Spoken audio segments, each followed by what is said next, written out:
Nós estamos cada vez mais nos aproximando do final da exposição de Deuteronômio. Faltam poucos capítulos. E hoje, se Deus permitir, nós vamos finalizar o capítulo 31. Então, abra sua Bíblia, por favor, em Deuteronômio 31. Semana passada fomos do verso 9 ao 13 e hoje do verso 14 até o verso 29. Vocês vão perceber que o verso 29 ainda não é o final do capítulo 31. E isso não quer dizer que na próxima semana eu vou pregar só no verso 30, não é isso. É porque o verso 30, apesar de estar dividido assim, ele já faz parte do capítulo 32, que é o Cântico de Moisés. Então, não faz sentido, né, eu respeito aqui a preferência da Sociedade Bíblica de ter feito essa ordem, mas como é a introdução para o Cântico de Moisés, que está no capítulo 32, eu, por essa lógica, vou expor até o verso 29, e aí semana que vem, verso 30 do capítulo 31 até o final do Cântico de Moisés, no capítulo 32. Então, verso 14 do capítulo 31, ouçam a voz do Senhor, irmãos. E disse o Senhor a Moisés: Eis que os teus dias são chegados para que morras. Chama a Josué, apresentai-vos na tenda da congregação, para que eu lhe dê ordens. Assim foram Moisés e Josué e se apresentaram na tenda da congregação. Então o Senhor apareceu na tenda, na coluna de nuvem, e a coluna de nuvem estava sobre a porta da tenda. E disse o Senhor a Moisés: Eis que dormirás com teus pais, e este povo se levantará e prostituir-se-á, indo após os deuses estranhos na terra, para cujo meio vai, e me deixará e anulará a minha aliança que tenho feito com ele. Assim se acenderá a minha ira naquele dia contra ele, e desampará-lo-ei, e esconderei o meu rosto dele, para que seja devorado, e tantos males e angústias os alcançarão, que dirá naquele dia: não me alcançaram estes males, porque o meu Deus não está no meio de mim? Esconderei, pois, totalmente o meu rosto naquele dia, por todo o mal que tiver feito, por se haverem tornado a outros deuses.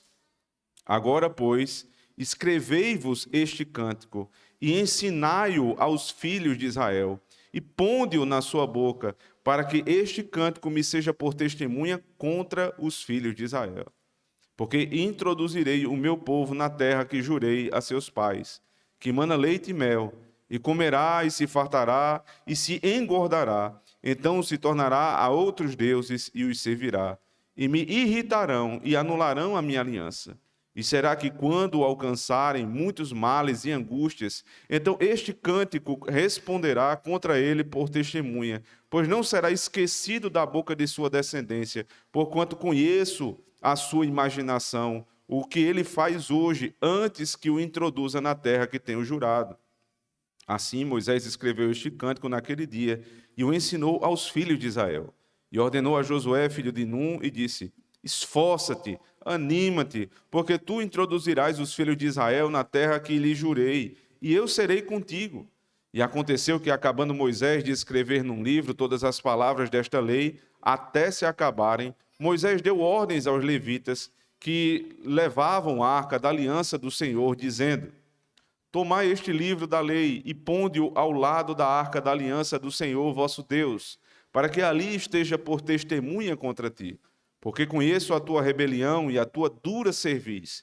E eis que, vivendo eu ainda longe convosco, rebeldes fostes contra o Senhor, e quanto mais depois da minha morte, ajuntai perante mim todos os anciãos das vossas tribos e os vossos oficiais, e aos seus ouvidos falarei estas palavras, e contra eles por testemunhas tomarei o céu e a terra, porque eu sei que depois da minha morte certamente vos corrompereis, e vos desviareis do caminho que vos ordenei. Então este mal vos alcançará nos últimos dias, quando fizerdes mal aos olhos do Senhor, para o provocar a ira com a obra das vossas mãos. Amém. Vamos orar ao Senhor. Ó Deus Santíssimo, nós chegamos agora ao cume do monte, a presença do Senhor quando o Senhor fala com o teu povo na pregação. Muitos são os pensamentos que tentam invadir a nossa mente, Senhor Deus. O cansaço, a desatenção, a nossa pecaminosidade que nos traz desinteresse pela palavra do Senhor. E nós queremos te pedir, Senhor Deus, cativa a nossa mente e o nosso coração a partir de agora, a fim de que nada mais tire a atenção da tua palavra. Que nós possamos estar concentrados, não só os adultos, mas também as crianças, na palavra que vai ser ministrada a partir de agora. Nós te pedimos isso, certos que o poder de Cristo pode fazer isso que nós acabamos de solicitar ao Senhor. Usa-me, Senhor Deus, para a tua glória, apesar de mim mesmo, em Cristo nosso Senhor. Amém. Todo mundo conhece o versículo e a expressão que fala a respeito de se Deus está conosco, quem será contra nós? Se Deus é por nós, quem será contra nós? Até as pessoas que conhecem muito pouco a respeito da Bíblia sabem esse versículo. O problema é que nem sempre Deus está conosco. Que é possível Deus não estar com o seu povo. E não somente isso. É possível Deus ser contra nós. Se Deus é por nós, quem será contra nós? O problema é, e se Deus for contra nós? Se Ele estiver contra o seu povo? A pergunta que você deve estar se fazendo é, o que é que faz Deus ficar contra o seu povo? Deus não é amor, Deus não é misericórdia, Deus não é compaixão, Deus não ama a igreja. Isso tudo é verdadeiro. Isso tudo é o que está escrito na palavra de Deus. Só que também está escrito que se nós nos desviarmos do caminho dele, se nós vivermos obstinadamente no pecado, se nós negamos os seus mandamentos e tentamos viver uma vida longe do Senhor, aquele que está a nosso favor passa a estar contra nós. É o que mais esse texto diz. O texto fala de um tempo em que Deus vai se colocar contra Israel. E veja, esse Deus que está anunciando que ficará contra Israel, foi o Deus que os tirou do Egito, os fez passar 40 anos no deserto, os alimentando, providenciando tudo que era necessário, a ponto das roupas deles nunca desbotarem, dos seus calçados, as sandálias nunca soltarem as tiras. E eles estão ali prontos para entrar na terra da promessa, e Deus diz, se vocês se voltarem contra mim, eu ficarei contra vocês. Então, é possível, sim, que Deus se coloque contra a igreja. O que é que faz Deus se colocar contra a igreja? Claramente, é a idolatria. Vocês vão se colocar contra mim por conta da idolatria. Observe na sua Bíblia que ele diz lá no final do texto, verso 29, quando fizerdes mal aos olhos do Senhor, para provocar a ira com a obra das vossas mãos. Deuses feitos pelas mãos dos homens. Perceba que Deus não pode ser retratado pelas mãos dos homens, porque Ele é espírito. Então ninguém pode retratar Deus com imagem, por um motivo óbvio. Deus é espírito. Por isso que nosso Senhor Jesus Cristo diz à mulher samaritana em João 4, Deus é espírito e por isso importa que os seus adoradores adorem como Ele é, em espírito e em verdade. O contrário disso é a obra das nossas mãos. É um Deus modelado pelo homem. É um Deus que se inclina para o homem. É um Deus que ouve a voz do homem e se submete à voz do homem. O Deus onde o homem determina e ele faz. Onde a soberania já não está mais nas suas mãos, mas na mão do outro. Este é o Deus modelado pela mão dos homens. E sabe o que é pior? É possível que você esteja na idolatria e mesmo assim com a Bíblia na mão e chamando o Senhor de Senhor. Eu queria lembrar aos irmãos do que aconteceu na saída do Egito. Quando eles estavam ali em Êxodo capítulo 32, né, diante do monte, e Moisés subiu e passou 40 dias no monte para ouvir a lei de Deus, e Arão ficou cuidando do povo. E o povo pressionou tanto Arão, era tanta pressão sobre Arão, dá-nos um Deus, porque este Moisés foi embora e não volta mais. E Deus nos abandonou. E aí Arão, juntamente com o povo, tomou as joias que Deus tinha dado na saída do Egito. Deus fez os egípcios entregar joias para enriquecer o povo. Como expressão do Evangelho, nós que éramos pobres, miseráveis e vivíamos no império das trevas, somos libertos e enriquecidos. Essa expressão do Novo Testamento. E isso foi de maneira concreta dito ali a eles. Eles saíram cheios de joias na libertação. E essas joias que Deus deu, eles tomaram as joias, jogaram, né, no fogo e dali eles fizeram um bezerro. E se você ler, se você tiver curiosidade de ler, quando chegar em casa, Êxodo 32, eles vão chamar o bezerro de Yahvé. O bezerro é chamado de Deus. O Deus que nos tirou do Egito. Mas agora, o Deus que é Espírito ganhou forma. Que forma? De um bezerro. De onde é que eles tiraram isso? Eu não sei se você já parou para pensar. Por que não uma vaca? Por que não um bode? Mas por que um bezerro? Porque o bezerro era exatamente o ídolo mais forte no Egito. Então, o que eles aprenderam no mundo, eles trouxeram para dentro da igreja. Foi isso que o povo fez. Tomou a religião do mundo e trouxe para dentro da igreja. E quis tentar adaptar uma coisa com a outra. Esse é um bezerro que a gente aprendeu no Egito a adorar, mas agora a gente vai chamar de Yahvé.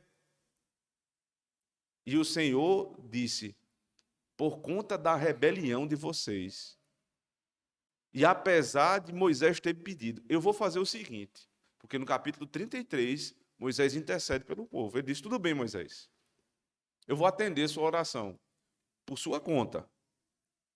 E ele já tinha matado 3.000 por conta dessa rebelião. Eu vou atender. Então vai ser o seguinte, eu vou permitir vocês entrarem em Canaã, mas só tem um detalhe. Eu não vou com vocês. Então vocês vão ter o que vocês querem nesse mundo, só com um detalhe. Sem mim. Sem a minha presença. Vocês devem lembrar da resposta de Moisés. Ele disse, não, Senhor. Nós não queremos ir senão contigo. O que dirão os povos? Porque o que faz distinção entre Israel e os povos ímpios é porque o Senhor está conosco. O que Moisés estava dizendo ali nas entrelinhas era, de nada vale as coisas desse mundo se o Senhor nos der, mas o Senhor se retirar de nós.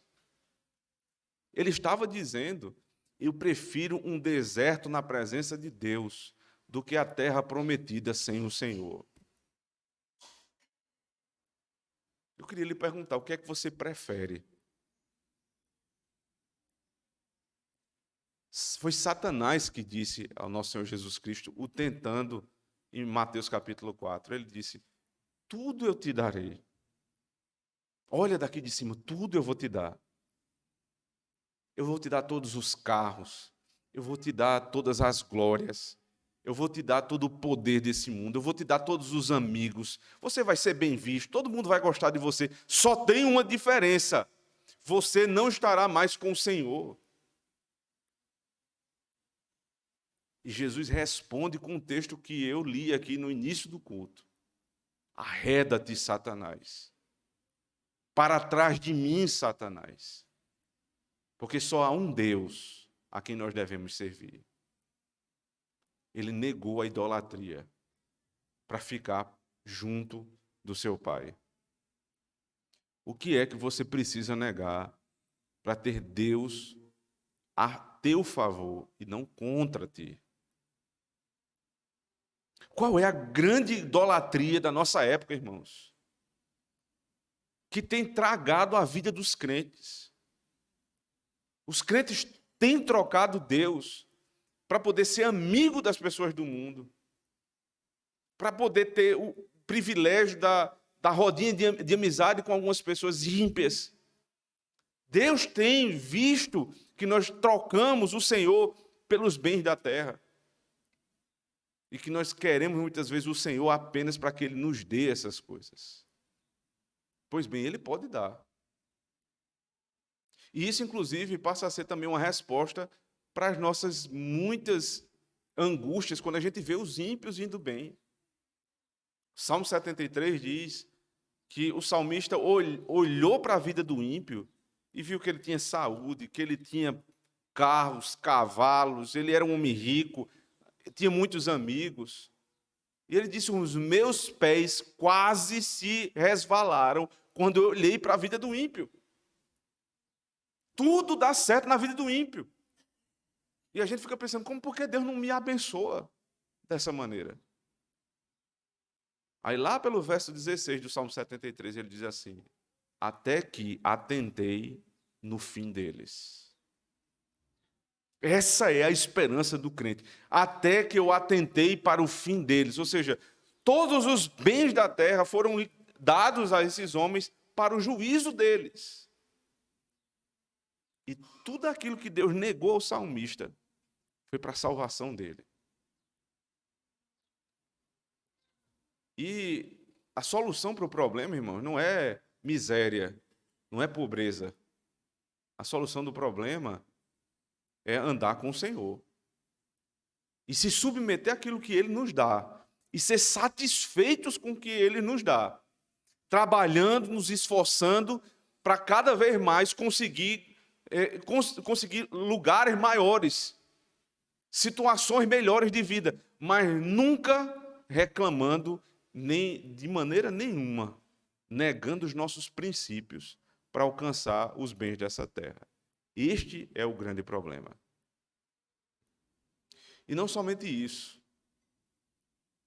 Quando Deus está contra nós, Ele não toma essa decisão de uma hora para outra, sem antes ter nos advertido muitas e muitas vezes. Verso 14 do texto que nós lemos diz: e disse o Senhor a Moisés: eis que teus dias são chegados para que morras, chama Josué e apresentava na tenda da congregação, para que eu lhe dê ordens. Assim foram Moisés e Josué e se apresentaram na tenda da congregação. Aí ele diz no verso 16: e disse o Senhor a Moisés: eis que dormirás com teus pais, e este povo se levantará e prostituir-se-á, indo após os deuses estranhos na terra, para cujo meio vai, e me deixará e anulará a minha aliança que tenho feito com ele. Deus já sabia o que eles iriam fazer. E sabe o que é pior? O hino que vai ser entregue por Moisés ao povo, no capítulo 32, é um cântico descrevendo o que eles fariam muitos anos depois. Eles entrariam na terra e eles se prostituiriam. Veja que coisa impressionante. Todas as vezes que eles se reunissem a partir dali para invocar o nome do Senhor, eles iriam cantar uma música que descreveria a impiedade que eles cometeriam. Você imagina quantas vezes esse cântico foi entoado antes deles cumprirem o que está no cântico? Muitas vezes. Aqui eles estão às portas de Canaã, eles não entraram ainda. Então eles vão passar ainda por todas as lutas para tomar a terra de Canaã. Eles vão se estabelecer naquele lugar, eles vão criar moradas e só depois que eles estiverem gozando de tudo isso, eles vão entrar na idolatria. Nesse meio termo, eles vão cantar muitas vezes o mesmo cântico, dizendo tudo o que eles farão contra o Senhor. Você entende a gravidade disso, irmãos? O cântico, ele tem uma função na igreja. Veja só, a Bíblia, apesar de nós reconhecermos como um grande livro, um único livro, ela é formada por 66 livros. 39 livros no Antigo Testamento e 27 no Novo. E esses 66 livros não são todos iguais. Nós temos vários gêneros literários dentro da Escritura. Alguns estudiosos dizem que 70% é só narrativa, só história. Por que história? Porque não há nada mais agradável para o homem do que ouvir história. É a forma mais natural para que nós possamos entender a revelação de Deus, é por meio das histórias. Israel foi um povo que serviu este fim para o Senhor. As histórias de Israel não são histórias pelas histórias, mas é porque estas histórias, elas seriam escritas na palavra de Deus. E Deus, sabendo da nossa constituição, entendeu que a narrativa seria a melhor forma para revelar a vontade dele. Mas não só tem narrativa. Vocês devem perceber que ler Gênesis é diferente de ler os Salmos, ou não é? É claro que é diferente, porque os Salmos são a poesia hebraica. Salmos, Provérbios, Eclesiastes, são livros poéticos, de leitura distinta da narrativa. Quando nós vamos para os livros proféticos, você lê Isaías, por exemplo, é diferente dos Salmos, que é diferente de Gênesis. Quando você vai ler um evangelho, aí difere de tudo, porque não é uma biografia, é um evangelho, é um gênero próprio, onde a história do nosso Senhor Jesus Cristo vai ser contada. E aí, quando você sai dos 4 evangelhos e vai para Atos, cai num livro de narrativa histórico, que é diferente do anterior. E assim você vai percebendo que cada texto tem uma forma própria de interpretação. E que Deus usou todos os gêneros literários na Escritura para nos revelar melhor a vontade dele, utilizando a função de cada um para o fim que ele deseja. Então veja só, por que no momento em que ele quer alertar, advertir o seu povo contra a idolatria, ele usa um cântico e não uma narrativa, e não um texto profético? Preste atenção nisso. Porque a melhor maneira de a gente memorizar algo é por meio de música. Não tem forma melhor.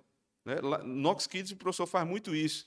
Ele usa um texto, né, e depois do texto, depois de tratar o texto, ele memoriza, muitas vezes, por meio de música. Os versículos são feitos assim. Por exemplo, quando você tem o livro dos Salmos, que é um inário do Espírito Santo, o Senhor, ele destrincha ali toda a história do nosso Senhor Jesus Cristo, desde o nascimento, desde a sua vida, morte e ressurreição, por meio dos Salmos. Porque é uma forma muito fácil de memorizar. Então, todas as vezes que eles cantassem este cântico, eles estavam sendo advertidos do pecado que cometeriam. E cada vez mais a responsabilidade deles aumentaria. Você está cantando um pecado que está sendo descrito e que você vai cometer adiante. Ou seja, quando você cometer este pecado, a tua culpa é muito maior. Por quê? Porque Deus te advertiu inúmeras vezes. Mas deixa eu lhe dizer algo. Isso acontece conosco também. Todas as vezes que você lê a sua Bíblia, todas as vezes que você ouve uma pregação, e todas as vezes que você canta um louvor, você está sendo advertido sobre os teus pecados. E a condenação se torna maior se você cometê-los. O cântico, que é um momento de alegria, de gozo, onde o povo de Deus eleva a voz, não pode ser dissociado da letra que está no cântico. É muito bom ouvir a melodia, é ótimo, faz bem à nossa alma, mas nunca deixe de prestar atenção naquilo que você está cantando. Primeiro, para não cantar heresia, para não cantar aquilo que está contra a palavra de Deus. Então, quando a gente canta os salmos, a gente se livra totalmente disso, porque é a própria palavra de Deus. Mas depois, para não cantar algo que você não faz. Ou para não cantar algo que você faz o contrário. Olhe, preste atenção nas letras que nós cantamos, irmãos. Em como nós entoamos louvor ao Senhor. Quantas promessas nós fazemos a Deus? De fidelidade, de compromisso, de submissão, de amor. E o que a gente faz em seguida? A mesma língua que canta um salmo é a língua que amaldiçoa o irmão. A mesma língua, a mesma boca que se abriu para louvar a Deus, é a que em seguida reclama de Deus. E você acha que Deus nos trataria de maneira diferente de Israel? Nunca! Nós somos o Israel de Deus, nós somos o Israel do Novo Testamento. A igreja é assim. Então, cantar ao Senhor é algo maravilhoso, louvar a Deus é algo que nós devemos fazer sempre, mas com temor no coração. Sabendo que cada compromisso que está sendo assumido ali vai ser cobrado pelo Senhor. E são advertências sobre os nossos pecados. Então Deus pode ficar contra o seu povo, mas Deus não fica contra o seu povo sem adverti-lo muitas vezes. Agora vamos entender a estrutura desse texto. Quando ele começa dizendo o seguinte, ele chama Moisés, observe sua Bíblia no verso 14. Deus chama Moisés, né? Ele diz a Moisés que convoque Josué, que seria o seu sucessor. Ambos vão para a tenda da congregação, verso 15. E aí no verso 16 ele anuncia a Moisés o que vai acontecer. E disse o Senhor a Moisés, eis que dormirás com teus pais, e este povo se levantará e prostituir-se-á, indo após deuses estranhos na terra. O anúncio da morte de Moisés. Imagine você, se Deus chegasse para você e dissesse, olha, se prepare o seu sucessor que você vai morrer. Para quem não está firme na fé, isso poderia ser um momento de grande desespero. Quantas vezes, irmãos, você vai para um velório e você percebe ali a aflição das pessoas, o desespero. Chorar é algo natural. Você está perdendo uma pessoa, você vai sentir saudade daquela pessoa. Mas o desespero que é comum nos enterros dos descrentes não deve fazer parte do enterro dos crentes. Por um motivo óbvio. Porque nós temos esperança. Porque a morte para o crente nada mais é do que grande lucro, como diz o apóstolo Paulo.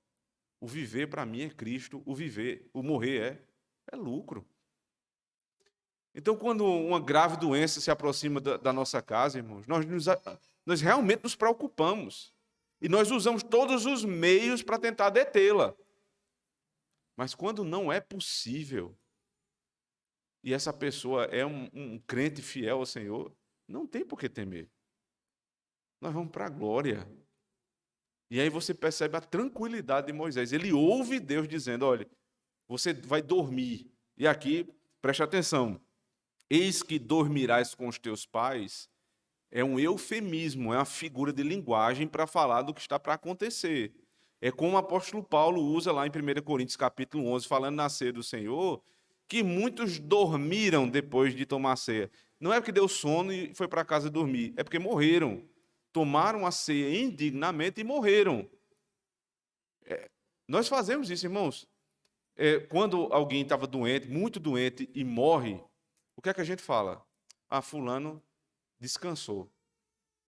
Fulano estava correndo? Não. Ele descansou porque o sofrimento era tão grande, que a morte é um descanso. É um eufemismo. Quando você vai anunciar a morte de alguém, você não usa palavras duras. Você diz, fulano, olha, seu pai descansou em Deus. É verdade. É o descanso não da alma, simplesmente é o descanso do corpo, porque quem vai dormir é o corpo. A alma sobe para o Senhor imediatamente. Se alguém tem dúvida que a alma sobe imediatamente para Deus, é só lembrar da situação do ladrão da cruz. Quando ele diz, Senhor, quando entrares no teu paraíso, lembra-te de mim.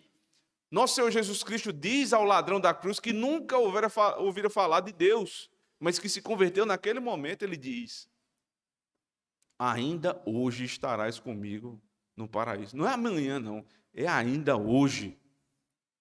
Você estará comigo no paraíso. E eles ressurgem dos mortos. Veja que maravilha, irmãos. Se Deus nos levar hoje, nós estaremos hoje mesmo com o Senhor no paraíso. Como é que a morte vai nos afligir? Como é que a gente entra em desespero somente de falar numa doença? A gente chega ao ponto de, como os ímpios, a gente não cita o nome da doença. Com medo, parece que se a gente falar, a doença vai atrair. Isso é loucura, irmão. Isso é misticismo. Isso é coisa de quem não confia no Senhor. Nós cremos em Deus e sabemos que, se Deus quiser nos levar, nós estaremos com Ele na glória. E Deus diz a Moisés: dormirás com teus pais. E este povo, verso 16, se levantará e vai se prostituir, indo após deuses estranhos, para cujo meio vai e me deixará e anulará a minha aliança. Ele diz no verso 17: assim se acenderá a minha ira naquele dia contra ele, e desampará-lo-ei, e esconderei o meu rosto dele, para que seja devorado, e tantos males e angústias o alcançarão.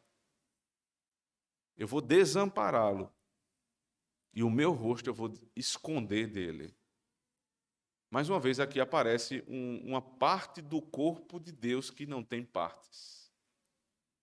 Eu acabei de falar que Deus é espírito.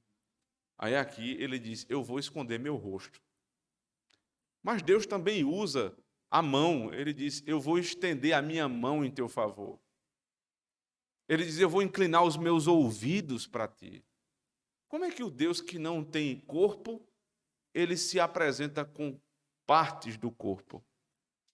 Isso é chamado de antropomorfismo, ou seja, Deus tomando forma de homem, para que o homem entenda quem é Deus. Então, o ouvido de Deus é a atenção que Ele nos dá na oração. Os olhos de Deus é Ele contemplando as nossas ações, ou seja, nada foge dos olhos de Deus. Ouvidos, olhos, a boca de Deus é a pregação. Então, o que seria o rosto? O rosto em nosso favor é a misericórdia. É por isso que na bênção arônica, ele diz: levantarei o rosto sobre ti e terei misericórdia de ti. Sobre ti levantarei o rosto e te darei paz. Então, se Deus vira o rosto contra nós, ele está retraindo a misericórdia e derramando juízo. Se ele vira o rosto para nós, ele está derramando a sua misericórdia. Então, eu não os verei, eu virarei o meu rosto de ti. E aí, ele diz ainda no verso 17: males e angústias o alcançarão. É isso que faz o pecado. Você busca o pecado porque ele lhe dá prazer. Veja, eles queriam ter prazer na vida na terra da promessa. Só que como eles foram alcançar o prazer? Lembrem, muitas vezes Deus avisou ao povo, antes de entrar na terra da promessa, que os cananeus eram povos ímpios, que eles deveriam entrar em Canaã e não apenas expulsar os povos, eles deveriam exterminar todos que estavam ali, porque se eles permitissem que os cananeus ficassem, eles seriam influenciados para o mal. Pois bem, o povo não faz o que Deus mandou, ou seja, entra na terra e faz amizade com os cananeus. O que é que acontece em seguida? Exatamente o que Deus avisou. Vocês estão com muita amizade com os ímpios vão influenciar vocês vão cair na idolatria. É o que ele está dizendo aqui. Ah, mas a amizade é uma coisa boa, vai atrair boas relações com outros povos. Deus diz: o que vocês vão atrair são males e angústias. É o que o pecado faz. O pecado, ele promete prazer, mas ele entrega desgraça. Ele promete vida, mas o salário dele é a morte.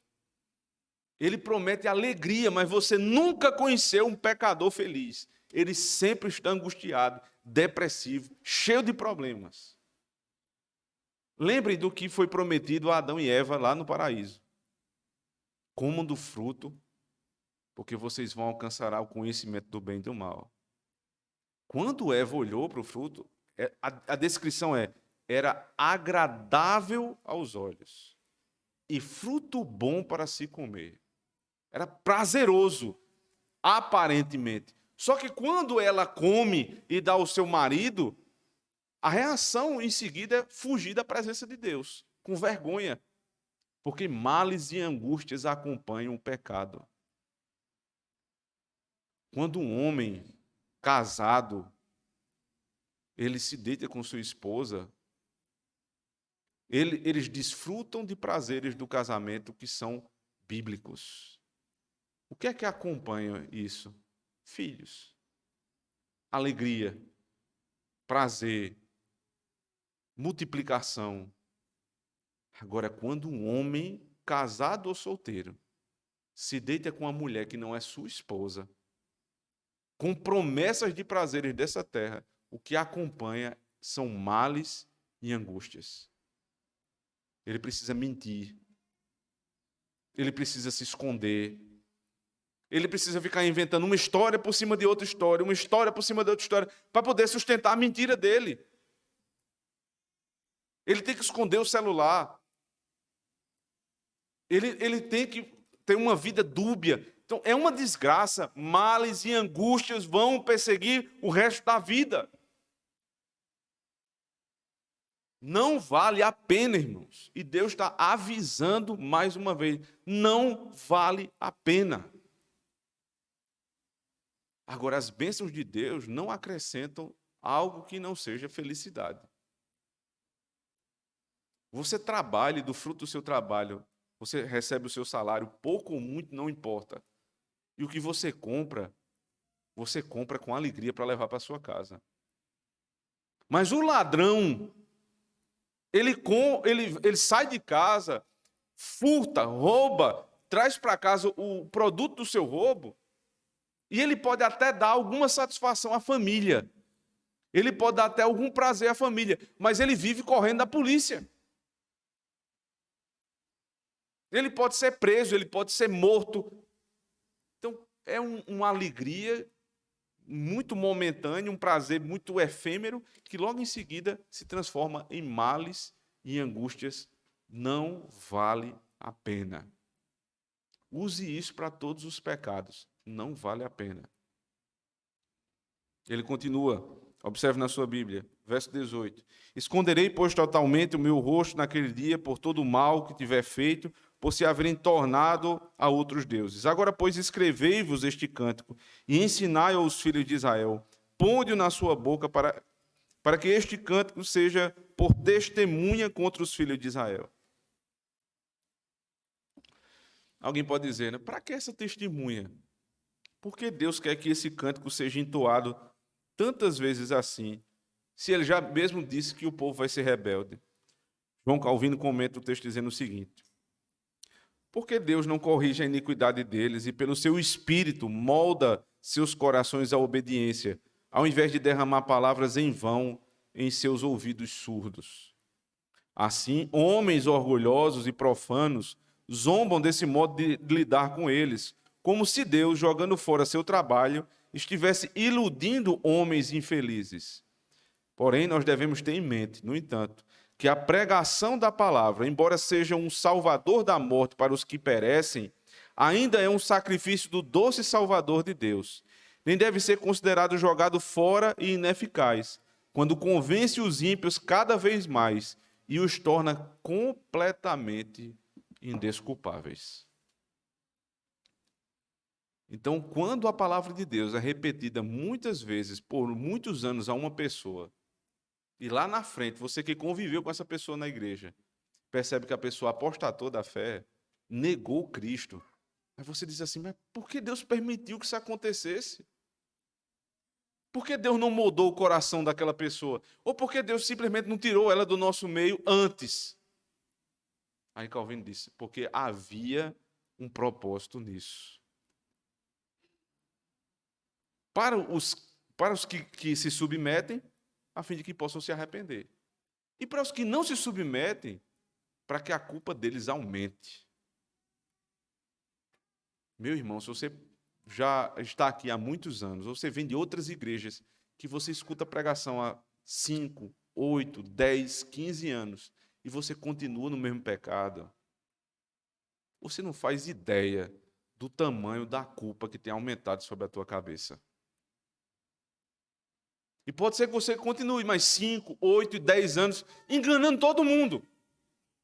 Por quê? Porque você, no geral, tem uma vida minimamente agradável aos olhos das pessoas. suportável. Mas você sabe que no teu coração a prostituição, a miséria, a mentira habita.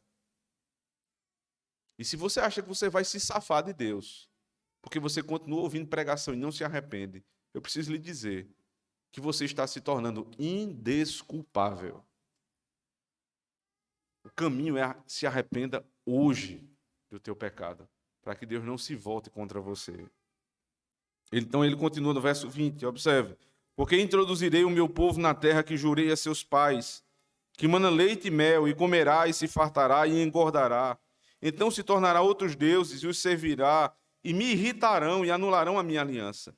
E será que quando alcançarem muitos males e angústias, então este cântico responderá contra ele por testemunha, pois não será esquecido da boca de sua descendência, porquanto conheço a sua imaginação, o que ele faz hoje, antes que o introduza na terra que tenho jurado. Você faz ideia do poder que Deus tem? Deus conhece a nossa imaginação hoje, antes do que a gente vai fazer. Hoje eles estavam ali, aparentemente fiéis ao Senhor. Mas Deus já sabia que a imaginação desse povo daria na idolatria. A palavra de Deus diz: Deus conhece as nossas palavras, mesmo que elas saiam, antes delas saírem da nossa boca. Ele a conhece toda. Meu irmão, você pode enganar sua esposa. Você pode enganar o pastor. Crianças, vocês podem enganar os seus pais. Mas a Deus ninguém engana. Deus conhece a imaginação do nosso coração.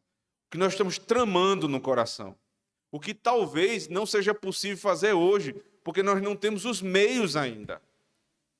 Deus conhece quando um jovem rebelde se encontra ainda na casa dos pais, mas já tramando o dia que vai sair da casa dos pais para fazer o que quer. Deus sabe. Então você pode esconder isso dos teus pais, você pode se fazer bonzinho agora para passar por essa fase, mas Deus já sabe o pecado que jaz no teu coração. Não brinque com o Senhor, porque Ele sabe da nossa imaginação. Ele continua, verso 22, assim Moisés escreveu este cântico naquele dia, e o ensinou aos filhos de Israel, e ordenou a Josué, filho de Num, e disse, esforça-te e anima-te, porque tu introduzirás os filhos de Israel na terra que lhes jurei, e serei eu contigo. É uma palavra meio complicada para Josué, né? Ele escutou tudo que iria acontecer. Moisés, um amigo dele que ajudava ele, vai morrer. Vai sobrar tudo para ele. Aí Deus olha para Josué, aquele que vai entrar na terra da promessa com o povo, liderando o povo. E que Deus diz, esse povo vai se levantar contra ti, mas fica tranquilo, porque eu serei contigo. Deus já lhe disse isso muitas vezes. Você já passou por isso muitas vezes. O líder da casa, liderando a casa, passando dificuldades, tribulações, e Deus disse, eu serei contigo. E você não consegue ver Deus em canto nenhum. E ele dizendo, eu sou contigo. A liderança é algo muito difícil, irmãos. Existe uma solidão que só o líder sabe qual é. Porque ele não pode compartilhar com ninguém. Tem coisas que o pai de família, se ele realmente ele entendeu a sua masculinidade, que ele não pode compartilhar com a esposa. Porque é a pressão que ele suporta. E ele não pode dizer a ninguém, ele tem que ele mesmo suportar para resolver. Mas se ele está em Cristo, ele não tem que temer. Porque o Senhor diz, esforça-te, tenha coragem, porque eu sou contigo. A liderança, ela tem a ciência que o povo vai se rebelar. Moisés está morrendo entristecido porque ele sabe, quando eu morrer, esse povo se revolta contra Deus. Mas nós não podemos nos abater. Presbíteros da igreja não podem se abater. Porque os resultados do ministério dos pastores e dos pais e agora eu me refiro a pai e mãe, não depende de nós. Nós só devemos nos abater por um motivo: se não fizermos tudo o que estava em nossas mãos. Porque aí a culpa é nossa. Se um pai e uma mãe que tem a oportunidade de educar os seus filhos, que está aprendendo como educar na igreja, o modo certo de educar, não coloca em prática e os seus filhos lá adiante se revoltam contra Deus, aí não venha com essa história, Deus é comigo. Deus não é contigo. Deus só é contigo se você utilizar todos os meios que Ele deixou e utilizá-los da maneira correta. Porque a palavra de Deus, ela não falha, ela diz várias vezes a respeito dos nossos filhos que nós devemos confiar que eles não se desviarão. Agora é duro. É duro porque depende muito, nesse caso, do trabalho dos pais. E ele diz em seguida, observe, verso 24: E aconteceu que, acabando Moisés de escrever no livro todas as palavras desta lei até se acabarem, Moisés deu ordem aos levitas que levavam a arca da aliança do Senhor, dizendo: Tomai este livro da lei e ponde-o ao lado da arca da aliança do Senhor, vosso Deus, para que ali esteja por testemunha contra ti. Porque conheço a tua rebelião e a tua dura cerviz, e eis que, vivendo eu ainda hoje convosco, rebeldes fostes contra o Senhor, e quanto mais depois da minha morte. Ajuntai perante mim todos os anciãos das vossas tribos e vossos oficiais, e aos seus ouvidos falarei estas palavras, e contra eles por testemunhas tomarei o céu e a terra, porque eu sei que depois da minha morte certamente vos corrompereis, e vos desviareis do caminho que vos ordenei. Então este mal vos alcançará nos últimos dias, quando fizerdes mal aos olhos do Senhor, para provocar a ira com a obra das vossas mãos. Preste atenção no último ponto aqui. Este mal vos alcançará. Sair dos caminhos de Deus, algumas vezes na Escritura, é descrito como sair da presença. Sair da presença de Deus. Quando Deus foi falar aqui com Moisés e Arão, na tenda da congregação, a presença de Deus, lá nos primeiros versículos, foi vista. Mas o povo, é dito, eles vão se levantar e vão deixar a presença de Deus. Aí o povo deixa pensando que vai, fugindo de Deus, fugir também das consequências. Isso não é possível.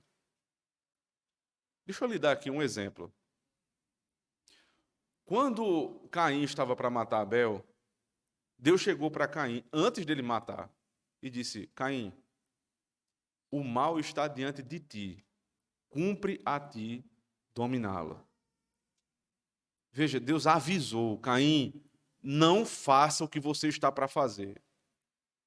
Isso aumentou a culpa de Caim, porque ele foi avisado, ele foi alertado, e ele foi lá e matou o seu irmão. Depois que ele mata o seu irmão, lá no final do capítulo 4, verso 16, o texto diz: E Caim se apartou da presença de Deus. Ele se apartou, ele saiu da presença de Deus. Então fica parecendo que Deus estava num lugar e Caim matou o irmão dele, contrariando o alerta de Deus, e ele disse: Agora eu não vou mais viver contigo, agora eu vou viver sozinho em outro lugar. Mas peraí, é possível viver longe de Deus? É possível sair da presença de Deus? Num sentido é.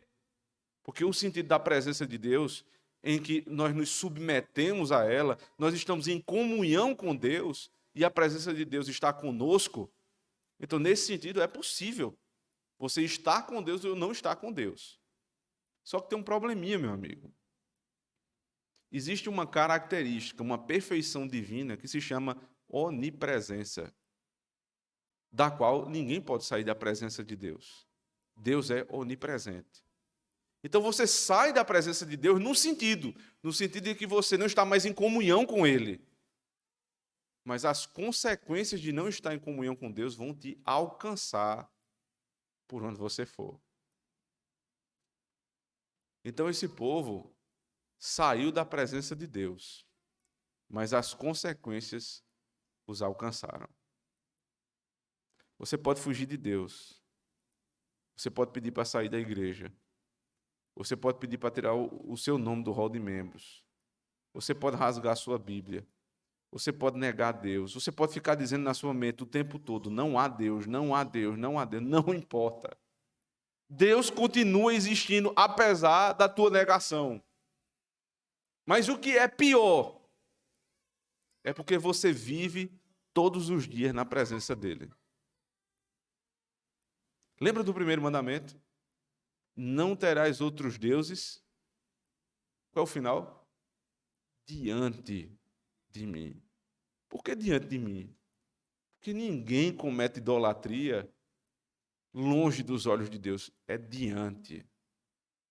Então, quem sai da presença de Deus, no sentido de comunhão, continua cometendo pecado na presença dele.